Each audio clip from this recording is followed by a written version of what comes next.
Hi, this is Stephanie Hansen, and you are listening to The Makers of Minnesota, where we talk to cool people doing cool things. And we are very excited today. We are with Tia Scott, and she is the owner of multiple businesses. I didn't even know some of these businesses that she's the owner of. Fox Run Farm, Fox Run Mobile Marketplace, and The Market at Fox Run. Tia, you sound like you have your hands full at Fox Run. I have my hands full at Fox Run. I have a lot of foxes. So tell me, go through each of your foxes and why are they foxy? So our first business is our parent business, which is actually Fox Run Farm. It's where a lot of our design ideas live, and where we're really working on like the administrative stuff and the cool design things that we're working on. And from that, we have two subsidiaries. Is it a real farm? It is a real farm. Is it like working? Like, do you have a vegetable plot, or is it more of a hobby place? It's our hobby farm. It's a 7-acre hobby farm out west of Maple Grove. Cool. So we grow produce and vegetables, which we donate back to local charities. Sure. And one day we'd love to have like chickens and cows and stuff, but we're working on some of the back end stuff. Yeah. Okay, Yep. so that's the farm. And then tell me about the mobile marketplace. So mobile marketplace is our new concept that we've just rolled out this year in May of this year. It is Minnesota's first and largest mobile marketplace, working with 13 local artisans. And the market at Fox Run actually sort of sprung from that idea. There's lots of places that we can't take the truck, so we needed a second entity to do the same thing, working with local artisans without the wheels. So that is the market at Fox Run. Okay, and where is the market located? The market is actually a pop-up. So what we do is in places where we can't pop up with the truck, we pop up with the market. And is it like a 10 by 10, or is it larger than that? It's really big. The last couple places we just had the market at was at the State Fair. And then we also did the Twins Gate 34 experience. And you programmed the whole gate? Yeah. No. We just popped up with our artisan marketplace. Got it. Okay. Yep. And you might hear your design assistant, Mariah Erickson, who's here too. So thank you for being here. She's got a cute, you have a chain stitched chambray shirt on, Mariah. That's real cute. Did you chain stitch it? No, that is one of the vendors on the mobile marketplace truck. Okay. So who's that? Studio Cirque. Her name is Annie Schilling, and she's awesome. She does all of the sassy hoops, and she does some prints on vintage wallpaper and frames them, and you can hang them in your office, whatever. So Cute. She does all of the like hand stitch stuff. So okay. All right. So when you think about maker, Tia, and someone particularly who would be in your market, what does that look like? There's a real confusion, I think, between maker and craft. Mm-hmm. How do you define that? Crafters and makers, I think, are of the similar breed. They really kind of do a lot of the same things, but what really separates it for us is a maker's doing something that a lot of crafters aren't doing. They're really putting together artwork, in my mind, and it's something that we've really sought to find people who are makers, who are people that are just they're building, they're maybe crafting, but they're building products that are one of a kind. You can't find anywhere else. They're not mass producible. They're really sort of honing in on their craft of what it is they're doing. And I know, crafters are like the people who make, and I don't want to like tease anybody, but they're making the dish towels and stuff like that. Right. And it's not really like makers are doing things that aren't really mass producible, whereas crafters, I think, maybe do those mass producible items. So what experience did you bring to this where you were like, oh, I'm the person that can bring these people together? Well, I actually I do have a maker background. I've been an artist my entire life. But I actually came up through the corporate world. So my background is I was a graphic designer. I went to school for design, and I worked in Fortune 100, 500, 50 companies my entire career for 15 years. And I was an art director, and I always wanted to be an art director, and I knew what that path looked like for me. And I had finally achieved that like dream job, right? Like I got it, and it was like magical. The angels were singing and everything was wonderful for like a hot second. And I realized that once I had gotten to my dream job, it was not at all what I had. You know, like you build it up, right? Like you anticipate what your dream job's going to look like. And then you get it, and it's like, Yeah, want. It's just totally sucky. So I actually got to where I wanted to be very, very early in life. And so I got my dream job, and it was sucky. And it didn't resonate with who I was as a person at the time, and it didn't resonate with what I really wanted to do. So I was one of those people who took a chance, and I like accidentally quit my job and basically told my husband, I was like, we'd been married 6 months. I was like, honey, I think I just quit my job. How'd you accidentally quit your job? This is a story I tell quite often to pretty much all of my makers. So basically, in the company I was working at the time, you had to tell your manager that, you know, you were looking for other positions in the company because I really liked the company and the culture. And I think I was so stressed out by the job, and I was stressed out by like all of the circumstances. I basically went to my manager one day, and we'd had like a one-on-one, and it just like spilled out of my mouth. I was like, I don't think I want to work with you anymore. I don't remember what I said, but I was like, I just don't want to work with you anymore. And that next day she sent me an email, and she's like, we accept your resignation. And I was like, whoa, hold the phone. Like, what? And the first person I called was my husband, who we'd only been married for like 6 months at the time. Sure. I was like, baby, I think I just quit my job. And he's like, okay. And I was like, no, baby, but like, I literally just quit my job. Like, what are we going to do? And he's like, you'll be fine. It's fine. And he's like the cool cucumber of the whole bunch, right? Yeah, we'll figure it out. Yep. So I quit my job, and I just spent like the next year, you know, trying to figure out what that meant to me. Cause you know, when you build up like this dream job in your mind, like, and you know, I grew up from a very early age, you know, in a household that was like, once you pick it, you stick with it. Right. And that was like the core value of who we were. And then all of a sudden it was like, that doesn't exist anymore. So what do we do? And through that, you know, like I just sort of had this like moment of, I gotta open myself to all these experiences. I just have to like, just be open to what comes along. And at the time we were like renovating 2 houses, and we were just doing all of this like life stuff. And I had my first show. So I was like, I don't know, I was like flipping furniture, and I was doing all these weird back ancillary things, right? Things that don't really, whatever. And I met my first maker friend, my vendor partner, and I told her, I remember we went to a meeting, and I was like, look, I mean, I don't know what this means, and I don't know what this looks like, but I just know I want to work with you. Like, I just know that you have a great product, and I think that we could work together. And she was just like, yeah, let's do it. She's like, I'm like, I don't know what this means. Like, what did she make? She actually makes pottery, and she made ornaments and coasters. And at the time I was working with some interior clients, and I was like, I don't know. Like, I just feel like I have to partner with you. I feel like you're a kindred spirit, and I just have to be like, we just have to work together. Yep. And I didn't know what that meant.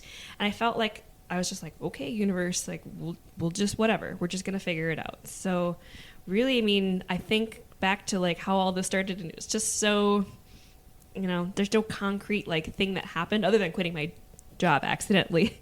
You know, but really I think the maker world kind of found us, and we just kept partnering with people, and thus have really grown into our business that we're doing so today. For brass tacks purposes, yeah, you're going to do a pop-up.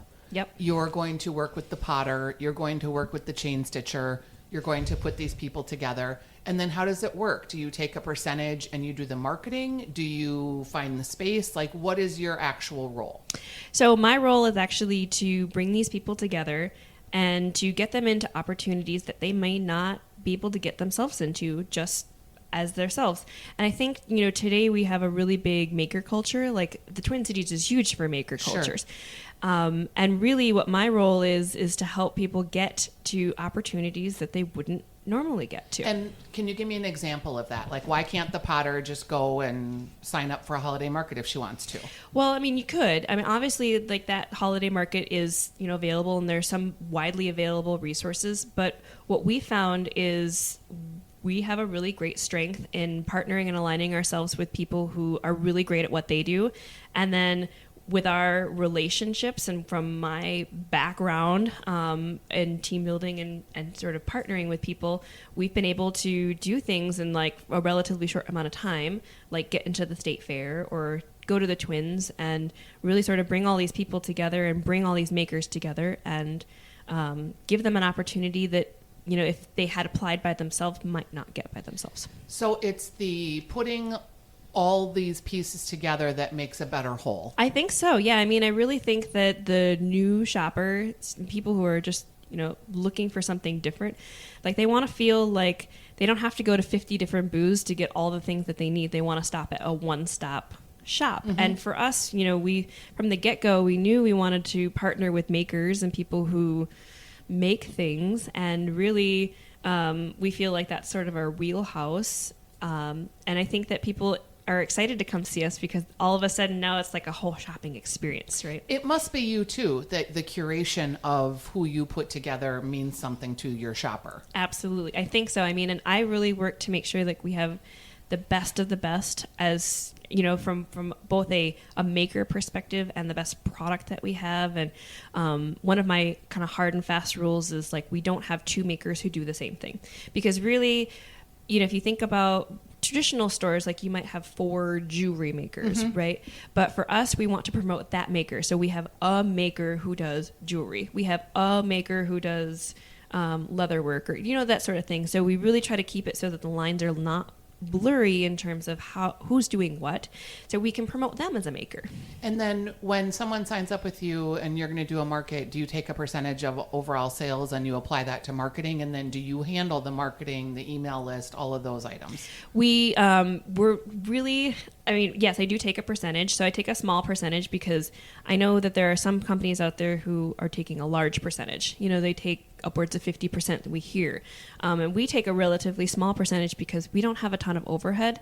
I mean, and we do try to do a lot of the marketing for them. And we try to like, I mean, where my focus is, and this is why I have Mariah here, my focus is really like making sure like the experience is really great, whereas Mariah's really great on making sure like some of the marketing and some of the social aspect is really taken care of. And we're really kind of giving the whole experience in terms of an event when you go. So when someone signs up to do an event, Mariah, do you coach them on, we want you to do this many posts while you're at the market, we want you to do this many in advance, these are the hashtags that you should use? Like, do you spoon feed all of that information to them? We are getting there. So right now we basically all cross promote each other. That's one of the aspects of this group mentality, our collaborative of makers. So we are working on getting, like, you know, having all of this stuff ready as far as the hashtags and, mm-hmm. you know, post, you know, 3 times and stuff like that. We're not quite there yet, but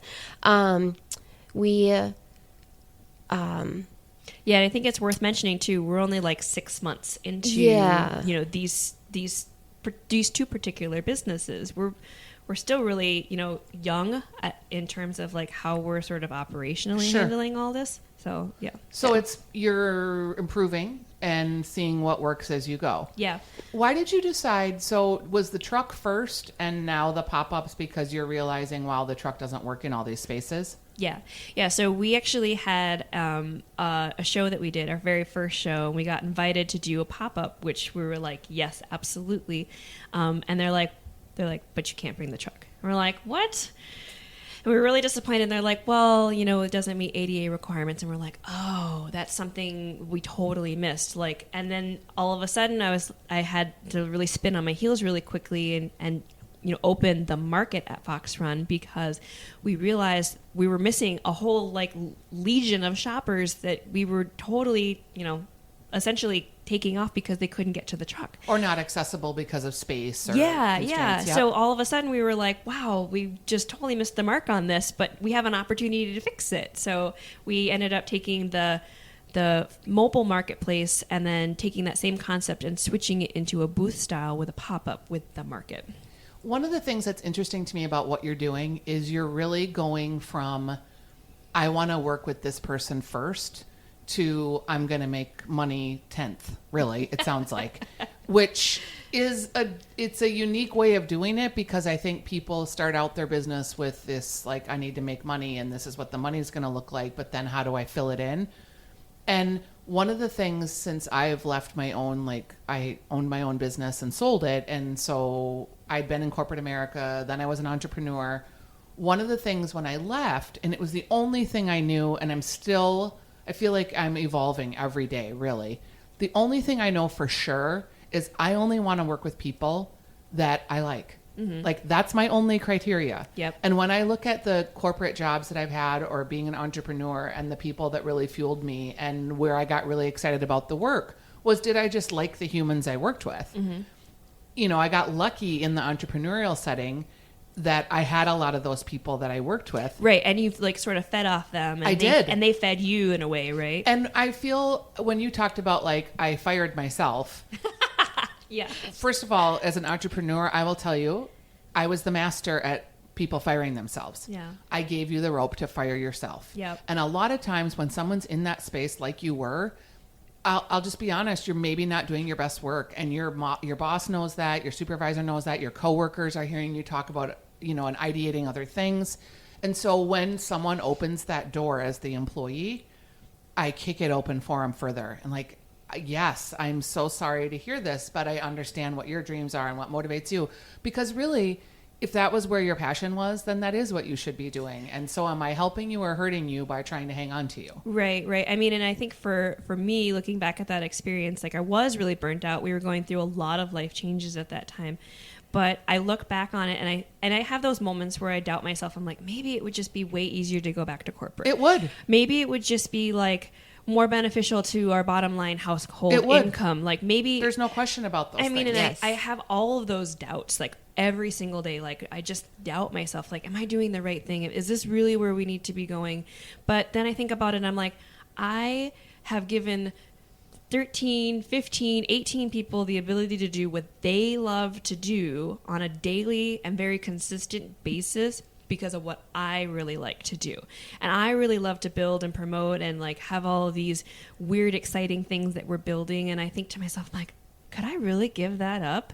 And my husband and I have this conversation all the time. Like we have a bad day. I'm like, man, I should just go back to corporate. And we have a really great day. I'm like, oh my gosh, I'm so ruined for corporate for the rest of my life. Like I can't see a way that like, I mean, to do what I do and not enjoy it. I mean, I get to work with the most amazing people who they're excited about what they're doing. And maybe this is like their third or their fourth job. Literally, like they have kids and they have a full-time job and they're making on the side and, you know, all of these, aspects of their life are happening.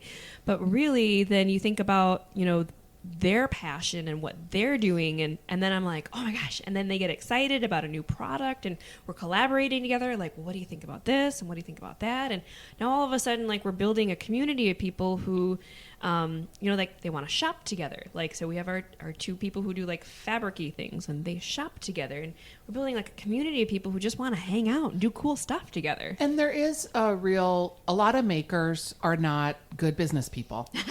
Like they're good at their product, they're good at what they make, but when you ask them like how much their cost of goods are, or you talk to them about how they're going to scale up or their social media, their eyes glaze over and they're just like, I don't know. Yeah. I mean, we find that a lot of people, especially our makers, are good at different things in each of like their skills, right? Like we have someone who's like really great at social media, and we have somebody who's like really great at the business background. But are they all combined in one person? Absolutely not. And really what our focus has been over the last 6 to 8 months is helping these women, primarily women, get connected with other women and sort of giving each other a resource for like bouncing ideas off. So like someone comes to me and they're like, man, I'm really struggling with XYZ. I'm like, okay, go talk to, go talk to Mariah. Like she'll help you with, some of the back end or whatever. Or someone's like, man, I really have a product in mind, but I just don't know who to reach out to. Now all of a sudden I can be like, well, what does it look like? And tell me, some of your backstory. And I'm like, let's get you connected to XYZ, whoever. So we're really sort of hoping to like provide this sort of ancillary service of building a community of people who love to make and having them have resources to be able to do those makings. You guys should check out Midwest Pantry, because I did do a podcast with them. Oh gosh, it's probably been about 1.5 years ago. But they do that for food makers. Yeah. So they give them counseling on what does packaging need to look like? How do you get on a shelf at a grocery store? How do you know when it's time to leave the farmer's market and move to a grocery store? what is it like when you find a co-packer, that they have that community. Plus it's a big networking community, right? So they have networking events and they do a holiday market. Like I could see that being something that you could offer in the maker space in a more structured way. Yeah.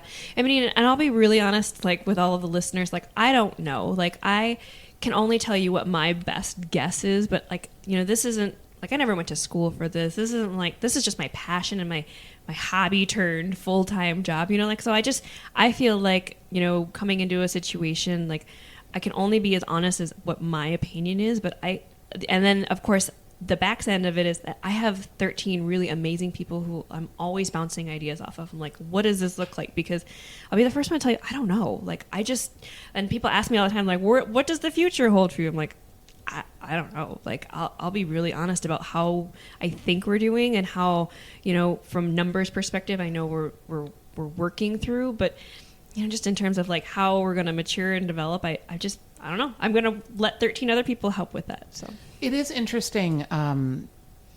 Some of this, I don't even know how to get into this piece of it, but some of this is the luxury of two income home, right? Yeah. Or one income home that you can rely on. So a lot of the makers that come on here have a significant other that is doing the daytime job, that is carrying the benefits, that is allowing you to have this creative outlet to create and make this entrepreneurial thing go, right? Yeah, I thank God every day for my husband. I promise, he's a saint. So, but there's part of that it's weird because some of it is privilege, right? To be able to step back and spend a year thinking about like, well, contemplating my navel. I'll use myself as an example. Like, well, what is it I really want to do? Like, that's a gift. That's a luxury that a lot of people don't have. But that is sort of where these really cool businesses can stem from, right? Mm-hmm. So you mentioned that a lot of your makers, it's like their fourth job. Yep.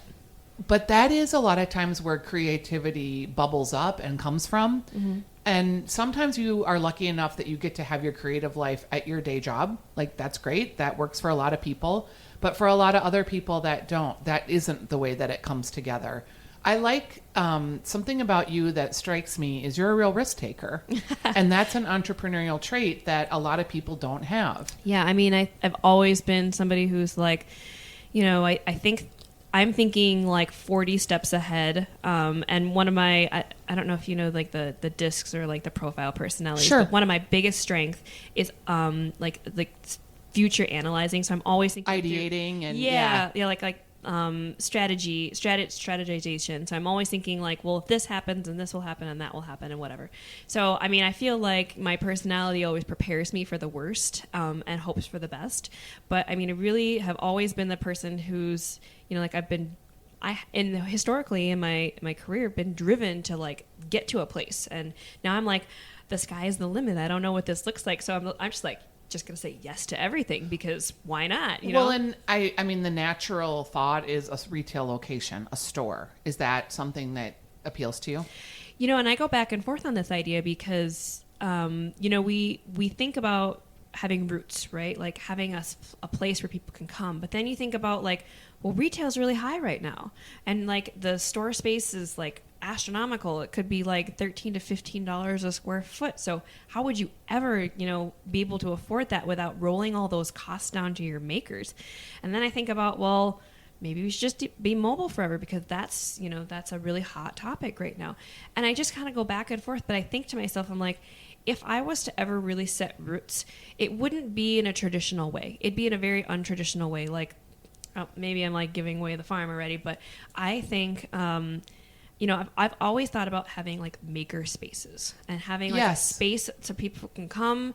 There's tools available. Like you just come and you hang out. And those places are pretty successful. There are a few here in the Twin Cities and they do pretty well. Yeah. I mean, but I think about those versus a traditional retail space because what is the draw? Like why would people come to a traditional space just to shop? You know, like when we meet with people, pretty much we find that, you know, they're coming there for the experience. They want to see the truck or they want to like our booth is like stands out heads over tails. So they want to come see what that looks like. And we've really worked on the experience portion of it. But we feel like if we give that experience 365 days of the year, what is the point to come? You know? It is a challenge. And I like some of the makers that I've worked with Like an example would be Essence One. So they made these beautiful bath and body products and they sold online, but they also met all these people at these pop-ups that they did.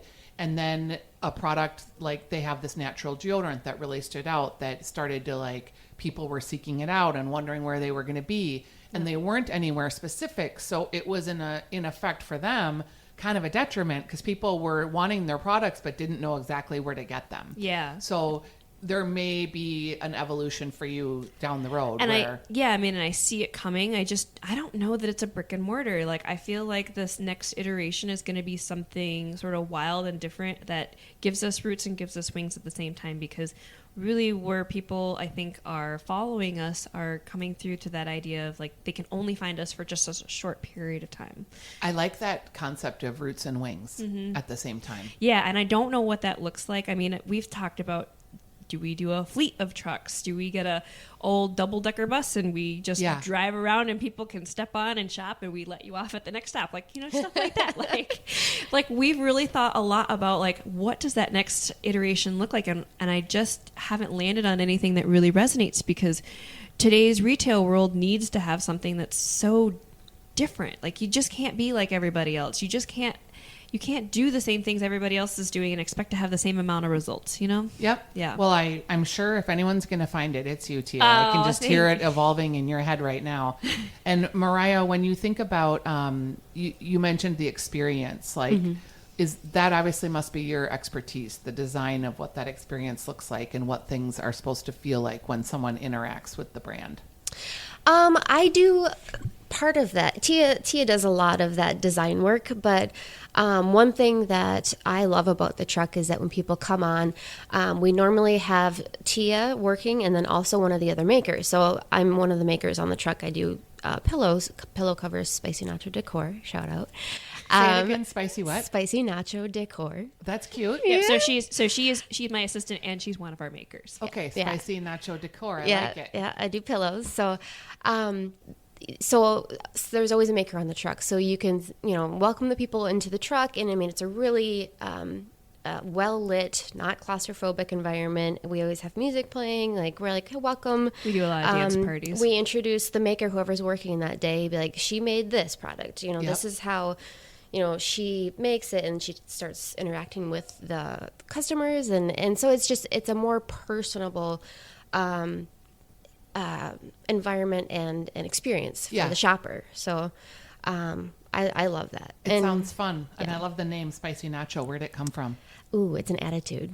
Oh, okay. I like it. It's an attitude. It has nothing to do with food, which is kind of ironic, but I was like, well, all the traditional, like, catchy, like, threads or fabric terms are taken. So I was like, I'll do something entirely different. You'll just be the Spicy Nacho. Spicy Nacho lady. Where do you want people to follow you so that they know where your pop-ups are or where they can find the truck? So we're online on Instagram, on Facebook, all the traditional. We don't have a Twitter because I'm too sassy, and clearly the two of us together are too sassy for Twitter. But you'd get in trouble. We would. Like, I feel like we'd be banned pretty quickly.